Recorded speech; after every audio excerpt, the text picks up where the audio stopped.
Welcome back to the Webby O'Neill channel, and a deal that we've all had to be patient for this summer has finally been agreed with Manchester United and PSG for Manuel Ugarte. Scott McTominay is currently in negotiations with personal terms with Napoli to move over there. Get involved in the chat, everyone, with your own opinions today, because we do want to discuss them throughout today's video. But first of all, there's one place to start, and that's Manuel Ugarte. Yep, finally, we've got him. But what type of player have we got? Well, I was listening to a South American journalist this morning, and he likened him to the Liverpool and Barcelona player Mascherano. Now, he was a really good player. So if we get anything like that, I'll be over the moon. Ugarte, as I see it, operates as a protector. And I look at that job, and we haven't had one of them since Michael Carrick. So if he turns out anything like him as well, but all the sounds, all the people talking out there, this player is perfect for Man United going forward and for now. Yeah, I think it's been dragging on as well. PSG originally wanted a €60 million fixed fee. It looks like Man United have paid a €50 million fixed fee with add-ons as well. So overall, with the deal that you've seen, is it a good business? Yeah, they've been negotiating, they've been chipping away. It's been a fight, it's been a drag. Yeah, good business. But like I say, if he's anything like what people are saying he is, then chipping away, they've got the job done. Took a long time, we know that. It's been a bit annoying, but we've got him now, and the boys in the background there, in the suits, have done the job, and they've got a class player. Nikos P, love the positivity. He wears, boom, this window keeps getting better and better. Boom. And it's going to lead me on to, is this the last deal we're going to see get done now before the window shuts? Or will we see another player come into Manchester United? I think we need another player, to be honest with you, because if anything goes wrong, look, for instance, if Kobe Mainoo gets injured, who replaces him? I do think we need strengthening. I do think we need another player there. There is players going out, and the players in the squad I don't think can replace Mainoo. Certainly not Eriksen or anything like that. So yes, more work to be done, but there's a lot of money being spent. And if you go back a couple of months ago, we was all talking about there is no money. Yeah, I think it's the right business sense, though. You don't go out there advertising. You got a bag full of cash to go and spend in the summer transfer window. And I think the actual business being done, you know, it reflects on the people they've brought in this summer into the club with the suits, and they've been proper on it with the finer details in getting deals done and also shipping some players out as well. So I think that's why we've been able to bring in the quality that we have done this summer, and for good transfer fees as well. Yeah, good transfer fees, and the work what they've done has been spot on. It's been professional. They've been working hard. They've not let things go. This was the target from the off, and they've stuck with it. They've not let anything sort of detract and send him on a different path. They've stuck with him. They knew at the end of the day they'd get a deal done. It was all about the art of negotiation. And somewhere along the line, someone has sort of said, right, well, we'll just accept that. That's fine. We'll give you a little bit. And that's what it seems to me when it comes down to it, when you look at what PSG were demanding at the beginning. So I'm happy with it. I think the men in suits will be happy with it. Ugarte's been dying to come here for ages. Just a pity we couldn't get it over the line a couple of weeks ago. But he's here now. Hopefully, he might even be training on Wednesday, Thursday, and he could even be in the lineup for Sunday's game, which would be great to see. Yeah, it just shows you what football people can do when they're brought into the club to work on deals like this. When in the past we've had the likes of John Murtough, who's probably still out in Spain doing a deal for Frankie de Jong, or even whining and dining Rabiot's mum with beef dinners. But I'm just going to go into the chat. Randy says we're starting to look dangerous now, and dangerous in the squad. You know, you're looking at the players that we've brought in, but there's still a lot of people who have noticed commenting on our channel that they're concerned with lack of goals. Now, do you see that as a problem, or do you think we'll actually kick into gear once we get the likes of Xerxes, Max fit, Højlund back as well? I think what you have to look at, we're starting to look as though we're a proper run club, and it'll it'll rumble on. Someone on the phone now, is that Jason Wilcox giving you a ring now? Just Ratcliffe. It's Ratcliffe. What's he saying? He's asking if you've got a few. He's saying we've one more to come. No. What was the question again? Sorry about that. I haven't got a clue, to be honest with you. I was talking about the actual squad on the pitch and also goals because of the comments that we've received on the channel. I know you've noticed them as well. Yeah, and if you're actually like, you know, are you a little bit... The goals will come. I think once this team settles down, I think it's strong at the moment. It needs strengthening. If you look at what Jim Ratcliffe is trying to do, try to make it in a young squad and all that. Ugarte is 23. That's the route we're going down. And he does say 3 years before we're really challenging. But I do think, really, we do need 1 or 2 more players in. But the problem, what we've got, we need to ship out players as well. So it's difficult at the moment. And you want the right players. You don't want a last-minute panic buy, really. Yeah, let us know how happy you are with this signing with Ugarte and the transfer window overall as well. Fred Fox says the club seem happy enough with their left-back options. I'm not too sure about that. I think if they see more of the injuries that occur with Luke Shaw especially, and if Malacia doesn't get back to anywhere near the standard we all hope for him, I think that's something they will be looking at. I mean, even probably from now, to get their deal done maybe with someone else in the summertime. But Curlers also says an ideal signing, he only wanted United, and that's the kind of signing we need. And that's a very good point, that, you know, you don't hear a lot of talk about actual personal terms, what sort of wages they're on, and it's more or less the players actually wanting to move to Manchester United. And it definitely was the case with Ugarte, considering how long the personal terms had been agreed for. Yeah, if you look at all the transfers what we've brought in, they all seem to want to come to Manchester United, and that's a good sign. It's always been in the past. A lot of players have just come for the money. But I go back to that left-back position. If you look at the full-backs, what we need from them, OK, is Ugarte, because he's the protector. Once he's in that team and once everyone's got used to him, you will see the full-backs exactly what Erik ten Hag wants. He wants them to be going forward, and as they go forward, Ugarte will be sat there protecting. That's what you want. We've not seen it from the full-backs. It's not been working. Yes, we know the left-back position's a little bit ropey, but at the end of the day, that's the style Erik ten Hag wants, and all these coaches. They want full-backs overlapping, but when you do that, you want someone solid there to protect. Unfortunately, Casemiro is not able to do it anymore. That's how I see it. I think his legs have gone. He looks fit and everything, but it's all right looking fit. But you've seen again over the weekend, his legs just aren't up to it. Ugarte is the man to do that job and let them fullbacks go forward. And we've not really seen that for a long time with our fullbacks. When you go back in the past, Gary Neville used to do it, Dennis Irwin all used to do it, but lately we have not seen it, and that's what we need. If we want to be in a attacking side, we need that. Yeah, well, I've noticed in the first couple of games, and I'm sure a lot of you's out there as well, that Mainu and Casemiro's, a lot of the time when we're attacking, are high up the pitch with not one of them actually like sitting deep to protect the other one. They're both going high up, and obviously Ugarte, from what everyone's saying, has got the legs to get forward and get back as well, and also have like the brain as well, the football intelligence to drop and sit deep when he needs to cover for like one of the full-backs as well as they're going forward. So I think it's exciting times. It's a positive signing for me, and one I'm really, really looking forward to. I think where you see that midfield role there, in the defensive midfield role, yes, Ugarte there, he'll collect the ball, but what Mainu does, he collects the ball, turns and goes. He can beat the press, Mainu. Very good at it. He can beat the press, and you've seen that big improvement from last year, beating the press, and Ugarte will do the same. So I think the two of them will be excellent together. I just look at the squad now and think to myself, well, we might have a problem if there's an injury to one of them two players early on now. So who's going to come in? We do need someone else in there. Injury to who? Sorry, did you say them? Ugarte or Mainu. Listen, I've got to be honest with you. I don't want to think along that lines at the moment. I want to think positive. I don't want to think about any injuries that are coming up, because that's all down to the medical squad department and the coaching staff to refresh these players now. We're getting a stronger squad now this summer, and they should be able to be doing some sort of rotation throughout this season. And for me, there shouldn't be any excuses going into this season with injuries like we did last season. I'm just not going to buy it, and I'm not going to have it.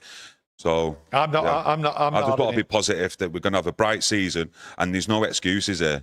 It's like we said from day one when Erik ten Hag walked through the door. He needed 3 full seasons to see what he can do. He's going into his 3rd season now. This is near enough nigh on his squad.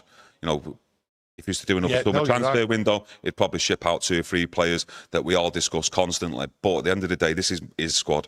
We need to start seeing something and big improvements on that football pitch this season. No, definitely. I mean, people out there would turn around and say, year on year now, look how much Erik ten Hag has spent. This is his squad. okay? Yeah. And we need to see improvement. We need better football. We need more goals. The results have to start coming this year.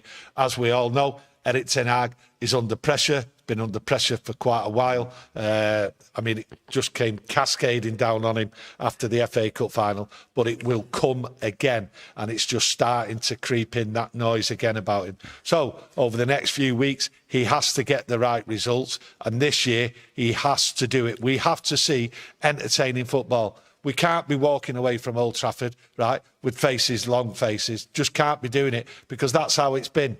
We need improvement. We need to see it on the pitch. And this is now Erik ten Hag's time to get it done and perform. No excuses. And you're right, Kieron. Yeah, Gary says, as long as we can keep all these signings fit, we're looking more like we can challenge, come on, Reds. And yeah, that's the positivity, because we should be. You know, you look at this team on paper. I know you don't win any trophies on paper, I'm sure a lot of you will say. But this looks like a team that should be actually competing game after game, no matter who we come up against in the Premier League. And we have seen that at times under Erik ten Hag as well. But we need to see it more consistently, not seeing some results like we did see last season, like, you know, away to Bournemouth, at home to Bournemouth, Fulham home and away, etc. And others as well, Crystal Palace. We need to start getting at least wins against them teams this season. Yeah, we've got Liverpool this weekend, so, you know, we expect a good game. We don't want to get beat, clearly. I don't think we'll get beat. I honestly think we'll win.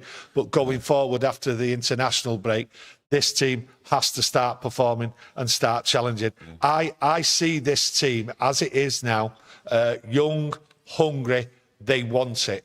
The players, like we just said, what have come in, they all want to come to United. I can't see it going wrong, to be honest with you, with these players. I'm still a little bit wary. I do think we need definitely one more player to come in before the window closes. With Scott McTominay going, a lot of people obviously know the academy graduate, how long he's been here at Manchester United.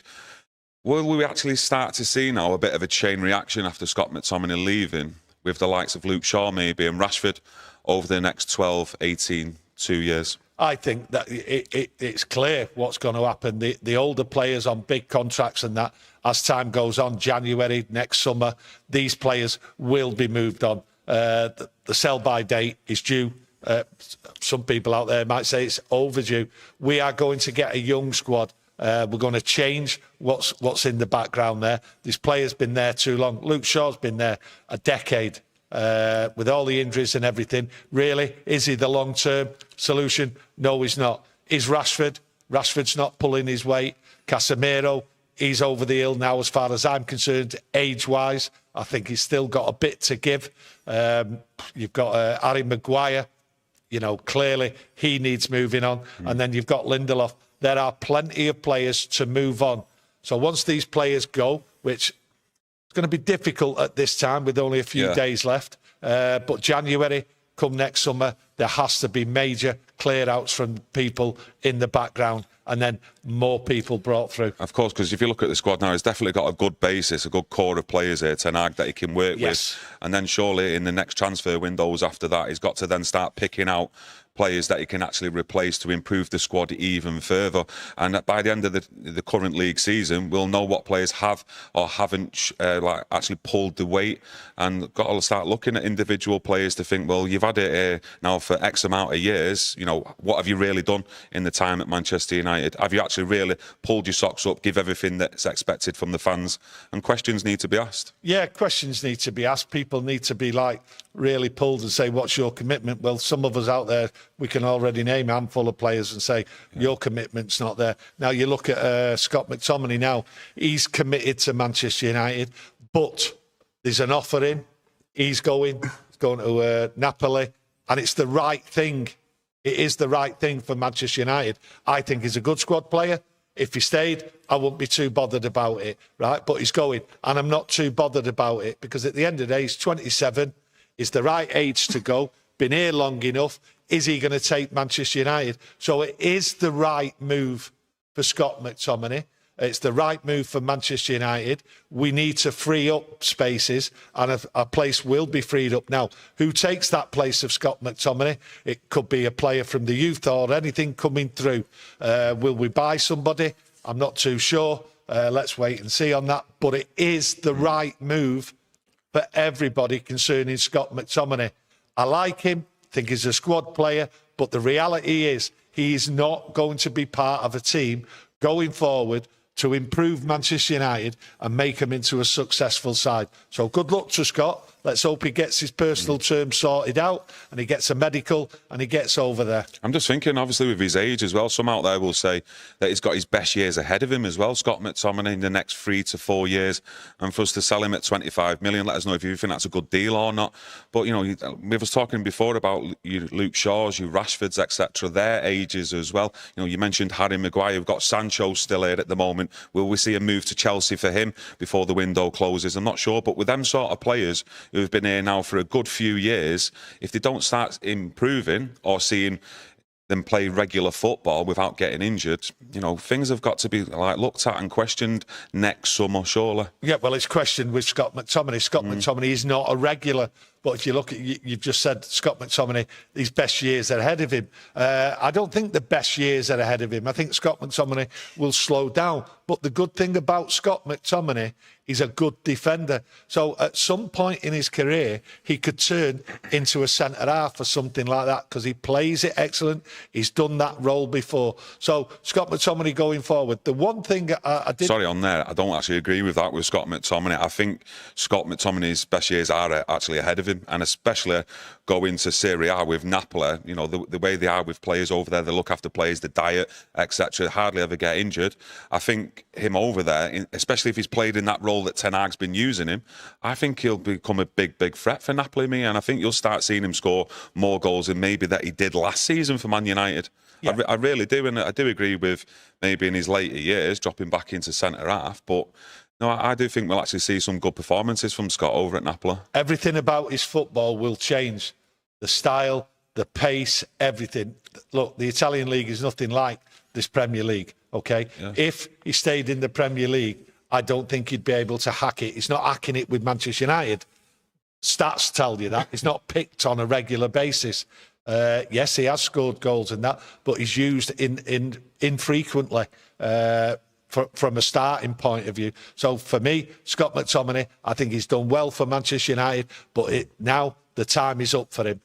He won't be able to continue at this pace in the Premier League and going to Italy. It will suit him. Yeah, whatever happens, I wish him luck and all the best to Scott McTominay and his move over to Napoli. But looking in, well, to be honest, I'm getting quite a lot of comments still saying in the chat about centre-forwards and people worried about the lack of goals. But surely we've just got to have a little bit more patience with Xerxes. But he's not even started and completed a full game yet. We've got to see him in a Manchester United shirt over 2 to 3 games and see what he can do, surely. He's only just started the Premier League. Xerxes just come in, scored at Old Trafford, had a bit part to play the other day against Brighton. It's early days. We know Højlund's injured. Is that a problem going forward? So there's an alternative out there. Do we bid for another centre-forward just as cover to bring in? Ivan Toney's been mentioned loads of times. Why not bring a centre-forward in? 3 centre-forwards, it's not a problem. We know Højlund has an injury record. That has to be overcome. And if we end up with, like, Højlund being injured and end up just with Xerxes, he's not the same type of player as Højlund. Højlund's big, strong, and he gets up there. He puts pressure on the centre-halves, but we've not seen it on a regular basis because he's been in and out the side. So finding a centre-forward, if the opportunity is there, why not? I would say yes, right now, to a centre-forward being brought in. And if it ends up Ivan Toney, fine, that's what we need. Yeah, you've also got to think the amount of goals Scott gave us last season as well, and some of them goals actually won us games. So, yeah, you know, the same old saying of players need to step up. You know, that's a given. They should be doing that anyway. But we need to replace them goals in this current team. So, who's going to be stepping up there? Well, that's what Xerxes is here for. Oh, yeah. That's what Xerxes is here for. Are we going to play 2 centre-forwards? No. So you might have 1 centre-forward on the pitch and 1 on the bench and then bring him off. So that might be the plan. But I think we won't see the plan or the style of play until actually Ugarte starts playing. And then you'll see what it's all about. Man United have to attack. That's what Erik ten Hag wants. Wants to be on the front foot, and he needs a protector in there. And that's what Ugarte is. So them full-backs, them wingers are going to go full for it. And Manu is going to be pushing forward. That's what you want to see. And hopefully Bruno thrives in that environment. Pressure already at Manchester United, inside the club, outside the club. Yes. But it's only going to put more pressure on Erik ten Hag with the money he's spent this summer as well. So what's your thoughts on that? The pressure on Erik ten Hag is absolutely massive. I don't think there's any other manager who's been under pressure like he has for the last 18 months minimum. It's just way relentless, isn't it? It is relentless. That defeat on Saturday didn't help. Liverpool game, the pressure's coming, and I mean, but there's always pressure on that game anyway. But it's more excitement from me, like fans wanting, you know, as the days get closer and closer to kick off, you get more and more excited for the game. And the one thing about Erik ten Hag, what you have to say about this year is, it's a collective responsibility now. The people have been brought in to work with Erik. You've got the coaches and everything, and everyone's having their say. Yes, Eric's got the final say, but everyone's got an input. So there's a collective responsibility here. So the first 2 years of Erik ten Hag, as Jim Ratcliffe said, he was left to even fix the roof, the leaks in it, okay? He has now got a team round him. So it's a responsibility of the whole club to pull together. Unfortunately, the media will just focus on Erik ten Hag.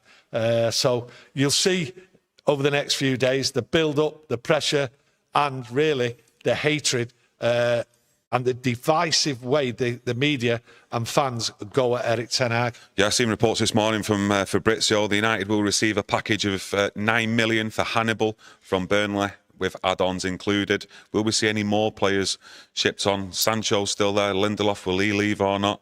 Yeah, I think you'll see one or two more players go. But yeah, what we need is players in, not just going. We need players in. So we'll just have to wait and see. We all know the old saying, innit? We want more, we want more. And let's hope that we get somebody in now. I was a bit surprised that Hannibal went. I thought he would be in the squad for another year because he's tough, he's energetic, he gets about the pitch, he just puts his foot in a little bit too much. And I thought that's what we needed, a bit of energy. So to take that energy out, I am surprised that he's gone for 8 million. We could have held on for him for another year and then looked at him proper in the squad and then maybe looked at him and said, well, you're not good enough at the end of the season. But it leaves us a bit short with energy. That's how I look at it. I thought there's someone who can come on with a bit of fight and that. And I've seen him. I think we might regret this. Yeah, I think the transfers this summer has give everyone a lift. You see a lot more positivity now. Speaking to fans, listening and seeing your comments on the YouTube channel. And I'll be glad when the actual transfer window shuts. So we know what we've got and we can go forward and we can get fully behind this squad and the manager as well. Yeah, because what it is, the transfer window. I mean, I don't believe in the transfer window being open while the games are being played. I think it should start. It should finish soon as the season starts because it just gets your head battered. As a fan, it does your head in. And there's also the commercial side of it. You know, some poor kid might go out there and buy a shirt of a player. Next thing you know, he's sold. So you know, I'm not a fan of it. I think it puts too much stress on the club and where clubs sort of panic, and I think the work should be done early. Yeah, Ray in the chat, cheers for super chat. He says exactly, it is more than ten Hag now. There is a collective, not just the manager alone. Yeah, well, we're all in it together. That's how it seems, and quite rightly so. Whereas you see, before Ineos came in, everyone was just looking at them out for themselves. I've said it time and time again about inside that club. Every department didn't care about anyone else. They were only worried about themselves. They didn't care about what they were spending or anything like that. If you look at now, Ugarte, what would the previous regime have done? They'd have turned around and gone and paid 70 million for him. I'm telling you, they would have paid it ages ago just to get him because they didn't care about the finances or anything like that. So what we have now, we have a collective responsibility. So the finger can't be pointed at one person. Unfortunately, when we lose, everyone points at Erik ten Hag. But that's part of the course. It's always been that way. Yeah, game of football. Akash K missed out your super chat earlier on, my mate. He said, we still need a dictator in the middle to take the sting out of games at times. Ugarte signing allows Manu to be in the 8 position. We need him in the 8. Well, he actually then said that it's an 8 out of 10 transfer window. And also, thanks for gifting a membership as well, Akash. Thank you. Well, you look at the comments, he's being compared to Mascherano. Well, he does that. He gets in there, puts the foot in, stops the attack and cuts everything out. That's what he's there for. So if he's anything like what the South American journalist was saying, that reminds him of Mascherano, then I think we've got a winner. And also, it will release players around him. I really think it'll give a massive boost to Kobbie Mainoo. I think the way Kobbie Mainoo receives the ball and turns, he won't have to worry about getting back, because we know, and I did highlight this last year, that he doesn't have the pace to get back, and he might be freed up more to do what he's best at, and we know what he's best at. He's going at players, very tricky, keeps the ball, he knows what he's doing, Kobbie. Excellent, excellent player. Just needs a bit more freedom. Yeah. Just like a lot of these young guns, really. Yeah, Jules says, Ineos are changing the culture. It won't happen overnight, but things will improve. And we've mentioned that it's going to take a lot more than one summer transfer window to completely change this squad around and get us back challenging as well near the top, where we think as Man United fans we belong. Yeah, well, you know, every football fan thinks he belongs at the top and that. But you look at Ineos, what have come in, they have changed it in quick time as well. So the mood around the camp is all buoyant. And if you look at the age of some of these players, what have come through, what we're signing, it's the right. This group will gel. It might take a while, might take till the end of the season or into the summer. But the age of the group will gel, where they all get on and they all work for each other and they all want the same thing by the looks of it from these young players. They all want to win. They all want to be part of this team. So going forward, everything just looks good from the back room. The back room seem to know what they're doing, and they've done it in a short space of time. They've changed the direction of what the players have to do, the mentality and everything, and they've changed the backroom staff. But it's been good, really good. Let's hope it continues. Hard style games, cheers with super chat. It says Scooby-Doo going in, McTominay, Scrappy-Doo in Ugarte. Does that sound right? Scooby-Doo going in Scooby-Doo going in McTominay, Scrappy-Doo in with Ugarte. I'd say Ugarte's a pit bull in what I've seen and heard of him, more than Scrappy-Doo. But Scooby-Doo, yeah, whatever you want to say, my mate, it's up to you. That's your opinion. Listen, the comments and the way I've listened about Ugarte, this is a tough bloke. He takes no nonsense, no nonsense. But that's what you want from someone. I mean, I go back to the comment I made. We've not really had a protector since Michael Carrick. Michael Carrick was more a totally different player. This is a player what gets stuck right in. What's in your face, what's proper in your face, that's what you want. Yeah, I'd just like to thank you all for joining us today. Stephanie, thanks for keeping a tab on the likes and how many people watching. Thank you. If you'd like to continue the conversation, please do, and help support the channel by smashing that like button. And we'll be back tomorrow with another video. Much appreciated, everyone, and we'll see you again soon. Thank you very much.